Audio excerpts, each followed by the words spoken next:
It's 4:15 in the morning in Youngstown, Ohio, and you are standing at the mouth of a dark driveway, looking at a car that stopped being somebody's the day they stopped paying for it. A brown Cutlass, frost on the windshield, parked nose in beside a house with every light off, and a man asleep upstairs who is 91 days behind and praying every single night that nobody comes. Somebody came. It's you. You don't sneak. Sneaking's how a man gets shot in this line of work. You walk up the driveway, soft and steady, like you belong there, because on a piece of paper in a bank downtown, that car already does belong to somebody. And it isn't the man upstairs. You got a ring of keys in your pocket worth more than the house, a tow truck idling dark at the curb with the dome light killed, and about 90 seconds before a dog 3 yards over decides you're worth barking about. You get the door. You always get the door. And then you're rolling that Cutlass backward down the drive in neutral. No engine, no lights, quiet as a held breath. And you hook it at the street, and you are gone before the porch light ever comes on, leaving nothing behind but an oil stain on cold concrete. And a man who's going to walk outside at 7 for work that he now has no way to get to. You didn't break a law. You didn't fire a shot. You just made a man's only car vanish between last call and sunrise, legal as a Sunday, and drove off to do it 4 more times before breakfast. Some men build this country. Some men bury it. You come in the dark and take back what it couldn't afford to keep. You are very, very good at this. And this is your whole life. Out here before dawn, you're a kind of king. A king nobody waves to. There isn't a car in the Mahoning Valley you can't have off a driveway inside 2 minutes. Not the ones hidden behind a house. Not the ones with the club on the wheel. Not the ones parked in a locked garage by a man who swore on his mother it'd never leave. You find the ones that run, the skips, the runners, the folks who load up and move and think a debt can't follow. It can. You're the reason it can. The banks have a name for you, they say, into the phone when a car's gone bad, and everybody else has already tried and failed. They ask for one trip, because you don't case a house 3 nights running. You don't come back twice. You go once, and the car comes home. 8 years, 4 in the morning, 500 driveways a year, and you have never once had to explain yourself to a judge, never left a mark on anybody, never lost a truck to a man with a shotgun. Though God knows you've looked down the wrong end of a couple. Out here, you matter. But it wasn't always like this. 10 years back, you were on the other side of this exact driveway. You were the man upstairs, 90 days behind, listening for the tow truck that finally came. So let me take you back. Let me show you how a laid-off steelworkers kid, a man who once had his own car taken in the night, became the best repossession man in the valley. And what it cost him, every dollar of it, to get this good at breaking people the way he'd once been broken. Youngstown, Steel Town. The Mahoning River ran orange some days from the mills, and nobody minded because orange water meant the mills were running, and the mills running meant everybody ate.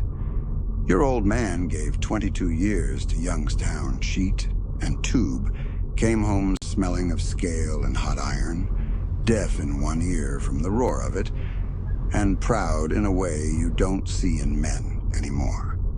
He'd put his lunch pail down and tell you that a man who made steel made the bones of everything, the bridges, the cars, the ships, and that as long as there was a valley, there'd be a mill, and as long as there was a mill, a working man would always have a place to stand. Then came the day they still call Black Monday, September of '77. You were a boy. The company announced it in a single afternoon. The Campbell Works shut 5,000 men on the street before the leaves turned, and it didn't stop. One mill after another went cold over the next few years. The furnaces, they said, would burn forever, going dark all up and down the river, and a whole valley full of proud men found out at once that the thing they'd built their lives to stand on had been sold out from under them by somebody in an office they'd never see. Your father was one of them. He never really worked again, took odd jobs, drank a little more each winter, and mostly sat at the kitchen window looking down a street where the "for sale" signs went up like dandelions, waiting on a mill that was never, ever coming back. And you watched something else happen on that street. You watched the men come. Men in tow trucks, men with clipboards, men who pulled up to a neighbor's house in broad daylight and took the boat, took the second car, took the pickup right out of the driveway while the whole block pretended not to look. You hated those men. You swore as a boy watching your father shrink at that window. You swore you'd never sit and wait for the world to come and take your things. You'd never be the man they came for. You just never once imagined you'd become the man who came. You did it honest first. You want that on the record? You came up in a valley with nothing left to come up in. Graduated into a town where every good job had left with the smoke, took whatever there was, stockroom, loading dock, a stint on a road crew, a marriage young, a baby coming, a used car you were 3 payments behind on because 3 jobs still didn't cover life anymore. And then one gray Tuesday, it was your driveway, your car.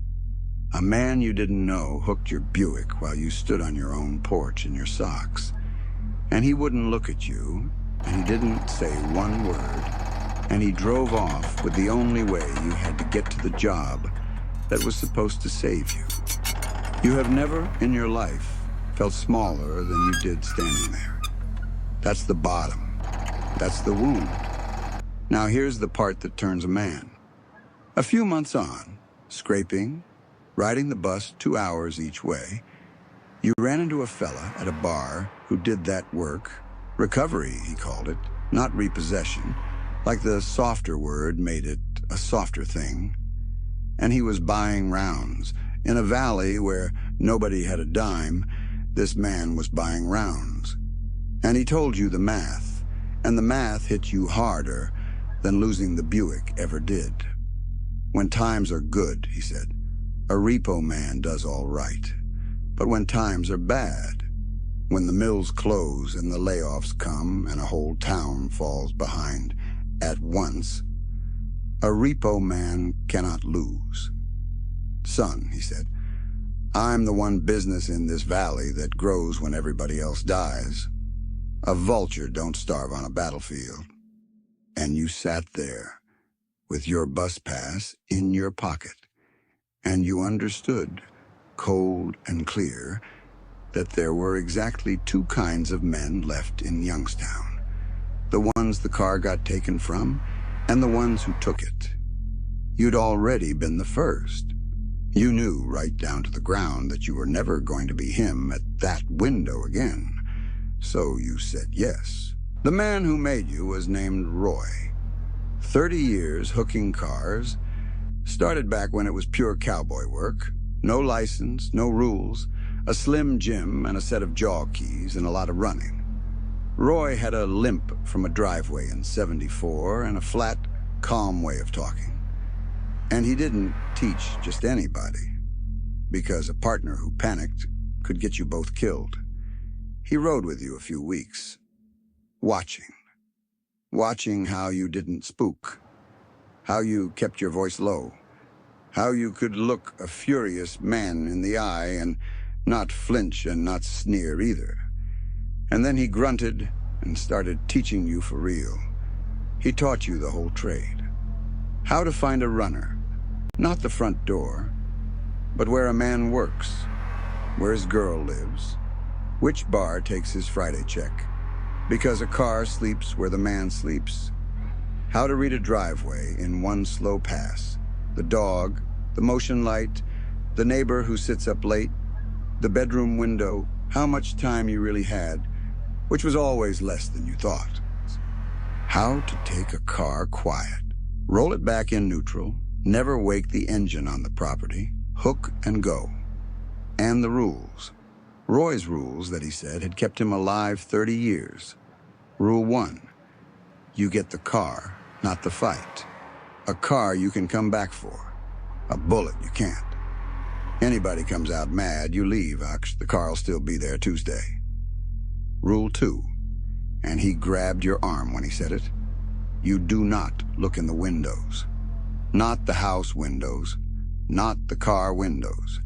You don't see the baby seat. You don't see the wedding photo on the dash.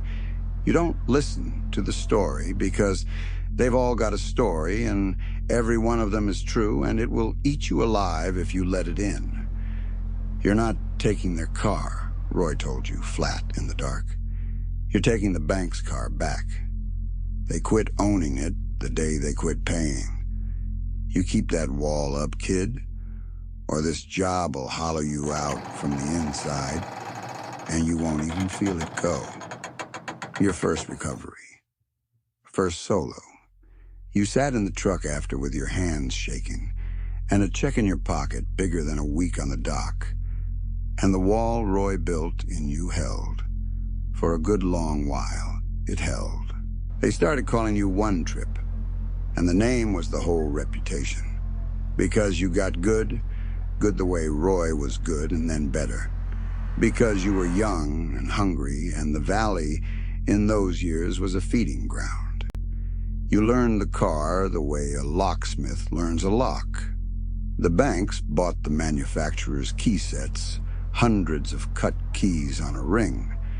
And you learned which one turned a Chevy of what year, which one an old Ford, so a driveway that would have taken another man an hour took you 90 seconds, and a steady hand. You learned to skip trace before there was a computer worth a damn to do it. A phone, a reverse directory, a $5 bill to a talkative neighbor, a way of calling a man's workplace and sounding bored until they told you what shift he ran. You could find anybody. A fella loads his family and his debt and moves 3 counties over and changes the plates, and you'd have his car on a hook inside a week because a man runs but his habits don't. Same beer, same job, same girl, same church.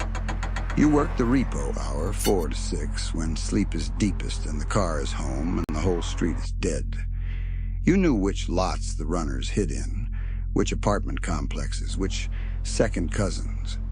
The banks learned they could hand you the ones nobody else could close, the armed ones, the hidden ones, the skip's 2 states gone, and the car would come home, clean, no lawsuit, no blood, no story. You bought your own truck, then a second, put a younger man on it. You had a name in every loan office in the county, cash in a coffee can, and a gift in your 2 hands and your cold, steady head that maybe 5 men in the valley could touch. The scared kid on the porch in his socks was somebody you'd left behind on a driveway years ago. You'd made it.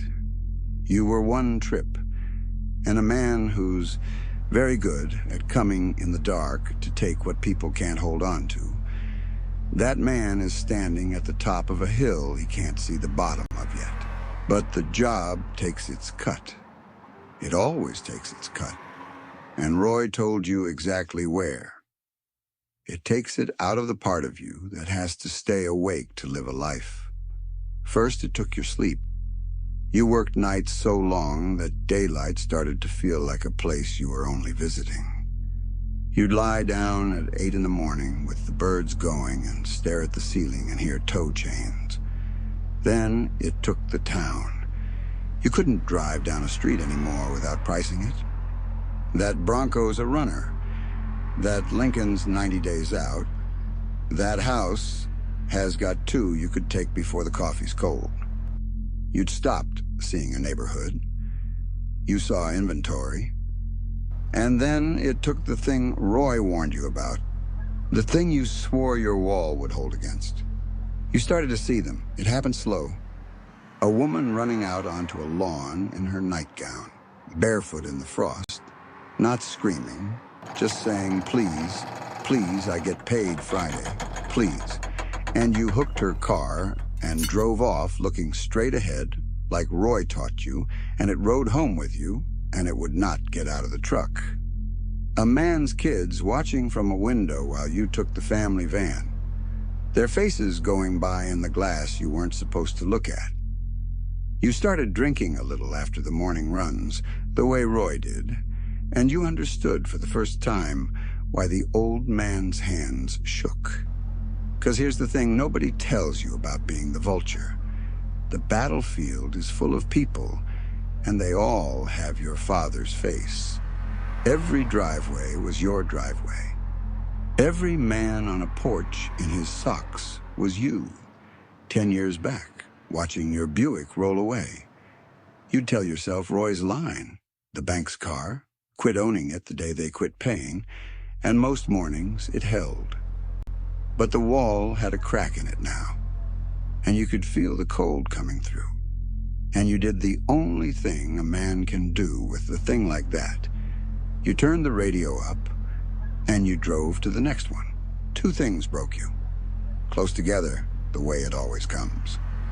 The first was a blue pickup, a Ford F-25. Oh, work truck, ladder rack on the back, a spot of primer on the door where somebody'd started a repair he couldn't finish. The bank flagged it, 4 months down. You went at 5 in the morning, like always, and you had the door, and you were reaching to roll it back when the porch light came on, and a man came out. Not with a gun, not yelling, in his work boots with the laces not even done up. And he didn't rush you. He just walked over slow and sat down on the hood of his own truck. And he looked at you, and he said, quiet. That truck is the job. I lose that truck. I don't make the site Monday. I don't make Monday. I lose the job. I lose the job. I lose the house. And my wife and my kids are on her mother's floor by spring. He wasn't lying. You could see the whole thing was true. All of it, laid out plain. And you looked at him. You broke Roy's rule. You looked right in the man's face. And then you hooked his truck, and you took it. 'Cause that's the job. And you drove away with him, still sitting on the empty spot of concrete where it had been. You told yourself it was one more car. It wasn't. You never got his face back out of the glass. The second was Roy. The old man had been slipping, drinking more, chutes gone soft, going out on jobs he should have handed off. And one gray morning, he took a runner alone, a man the bank had been squeezing for half a year, a man with nothing left to lose, and a gun in the kitchen drawer. Roy forgot his own first rule. He didn't leave when the light came on. And the valley put the old man in the ground for a car the bank had already collected the insurance on. Died in a stranger's driveway at 4 in the morning for a trade that was already dying under him. You called the loan office that had sent him. You wanted somebody to say his name, to own it. And the voice on the phone, polite, careful, said the company had no record of any agent by that name working that account. Just like that. He'd worked for them 30 years, and the day he died on their errand, they had never heard of him. And you understood, standing there with the phone in your hand, exactly what you had been the whole time. Not a king, not one trip, a tool, a thing the bank picked up to do the work it didn't want its own name on, and set down and forgot the second it broke. Here's the part nobody saw coming. The trade was already ending, and it wasn't the law, and it wasn't a gun. It was a wire. It started small, a gadget the lenders began bolting under the dash on the risky loans, a little box wired to the starter with a keypad. And every month it gave the borrower a code to punch in to keep the car running. Miss a payment, no code, and the car simply would not start, dead in the driveway, and nobody had to drive anywhere in the dark to get it. The bank could reach out from a desk downtown and shut a man's engine off with a phone call. Think about that. The thing your whole life was built on. That to take a car back, you needed a man who could find it and read it and get it quiet. The wire made that a thing of the past. Then came the cameras. They started mounting them on the trucks. Readers that photographed every license plate they rolled past, hundreds a minute, all day, checking each one against a list of the wanted. So a repossession that used to take your gift for finding people took a slow drive down a parking row and a beep. The skip trace in your head, the reverse directory, the $5 neighbor, a database did it now in a second for free. And the new cars came off the line with the tracker already in them, phoning their own location home, so a car couldn't hide because the car itself was the informant. You saw it coming 3 years out, the way you always could. The independents got squeezed first. The forwarding companies took the accounts, the licensing came in, the insurance, the compliance, and a one-truck man who'd worked on a handshake and a coffee can couldn't carry it. The banks didn't need a cowboy who could take any car off any driveway in 2 minutes. They needed a server and a camera and a kid with a keypad. A wired, watched, self-reporting world had quietly decided that a man like you, cold head, steady hand, 90 seconds and gone, was a thing it had no more use for anywhere. There was no enemy to outrun. There never is. Just a wire and a list and a market that had shut the engine off on the only thing you knew how to do. So you got out. Not clean, and there's no cleaning. But you got out because after Roy and after the blue truck, you could not put your hand on one more hook. You took the coffee can, which after 8 years of the worst mornings, a man can have added up to a lot less than a life should. And you tried to find a door back into the daylight in a valley that didn't have many doors left. There was no honest trade to go home to, not like some men have. Your trade was the taking. So you did the only thing that made any sense to a man who knew trucks and roads and the dead hours. You borrowed against everything and you bought a record, a real one. And you went into the one business that used every single thing the repo life taught you and turned it exactly backward. Roadside. Recovery of the other kind. Now when the phone rings at 4 in the morning, it's somebody in a ditch on the interstate in a whiteout. Somebody's daughter broke down in the dark and scared. Somebody who needs the man with the truck and the chains and the steady hands to come.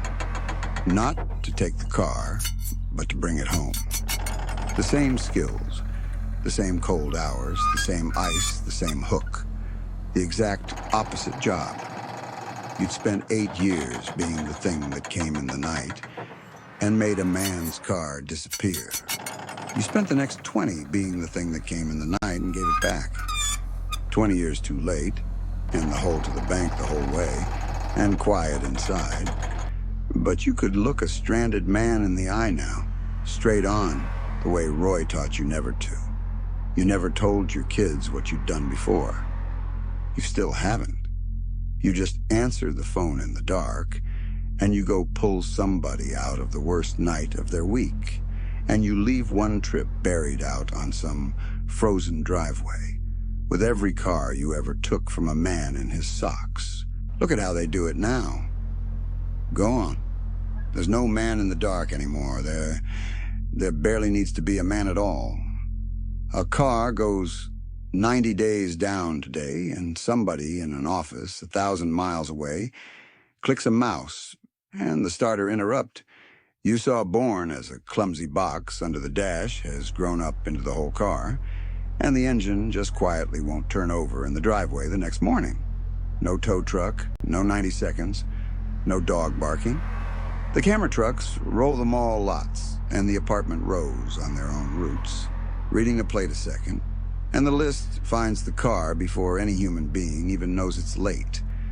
The car carries a tracker from the factory that never sleeps, and a black box that tells the bank how hard you braked and where you go to church. And it will all of it, instantly, the moment it's asked, tell on the person paying for it. Nothing vanishes anymore, and nothing has to be taken by hand, because the car was never really yours to begin with. It was theirs, wired and watched, and it only ever pretended to be yours for as long as the payments cleared. And every so often you'll be up late. You're always up late, that never left. And you'll see a rig go by in a rollback, some kid running plates off a laptop, and you'll think about a blue Ford F250 with a ladder rack and a spot of primer on the door. Because somewhere out there tonight, a man is walking out to his driveway in his work boots and turning a key that isn't going to catch, and a car he needs to keep his job is just going to sit there, dead, killed by somebody he'll never meet and never get to look in the eye. At least when it was you, he got to look somebody in the eye. At least there was a man on the other end of it to hate. You were the cruelest thing that Valley had, coming in the dark to take back what it couldn't hold. And you were, it turns out, the last warm-blooded thing in the whole machine. So here's the question, friend, and only you can answer it. Was it worth it? All those hard miles in the dark, the sleep that never came back right, the woman barefoot in the frost, and the kids in the window you weren't supposed to see, and the man on the hood of his blue truck telling you the plain true thing that you took anyway. Roy in a stranger's driveway, dead for a car the bank had already been paid for, his name unspoken by the men he gave his life to. Would you do it again, knowing you'd be both of them? The one who takes and the one it's taken from. The vulture and the man on the porch in his socks. And here's the terrible thing. The thing you'd never say to a living soul. You're honestly not sure you had another choice, because you were born in a valley that got sold out from under its own people. And you watched your father wait at a window for a world that was finished with him, and you swore you'd never be the one they came for. So you became the one who came. You picked up the hook so it'd never again be your driveway, your car, your kids in the glass. It was the wrong thing done by a man who'd had the wrong thing done to him first, in a town where somebody, every single night, was going to lose the car. And the only choice a man got was which end of the chain he stood on. This was your life, the whole of it, the taking and the giving back, the wall you built and the crack that ran through it, the 90 seconds in the dark and the 20 years spent trying to answer for them. And the machine that finally replaced you never once had to look a man in the eye, and never will, and calls that mercy. You knew better. You were there.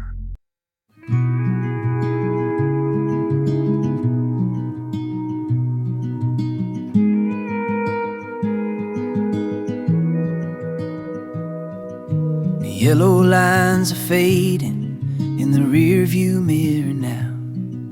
This ancient highway is quiet its roar. I've driven through the shadows of the only life I knew, and I won't be returning anymore.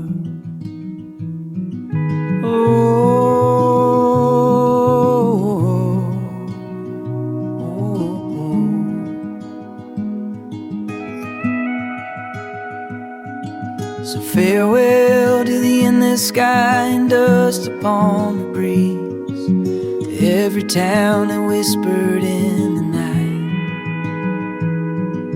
The open road is folding like a map of memories, staying outside. Just a single quiet guitar. Goodbye to the road